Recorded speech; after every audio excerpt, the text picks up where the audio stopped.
C'est à la délégation régionale de la Chambre de commerce, d'industrie, des mines et de l'artisanat de l'Est, à Berthois, que s'est déroulé l'atelier de formation de 5 jours ayant regroupé des boulangers, des agriculteurs et autres restaurateurs sur les bonnes pratiques en matière de l'utilisation de la farine mixte pour la panification. Cette formation nous a permis de nous enquérir des connaissances sur la fabrication du pain à base de la farine de manioc.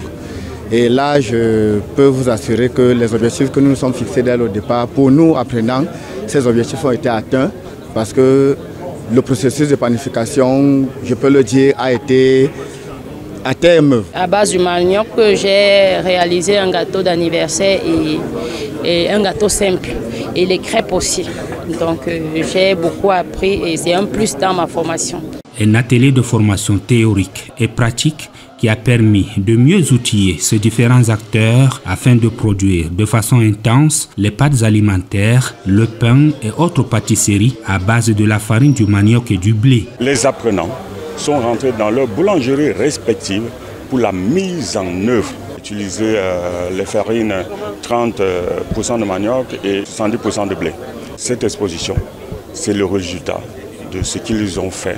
Pour les organisateurs, il est surtout question de promouvoir la politique d'import-substitution à travers l'utilisation des intrants locaux. Participer à la réduction du déficit commercial de notre pays. Si tout le monde se met à l'œuvre, qu'on fabrique du pain avec 30% de manioc, nous ferons des économies au niveau de l'importation d'à peu près un peu moins de 100 milliards, autour de 90 milliards.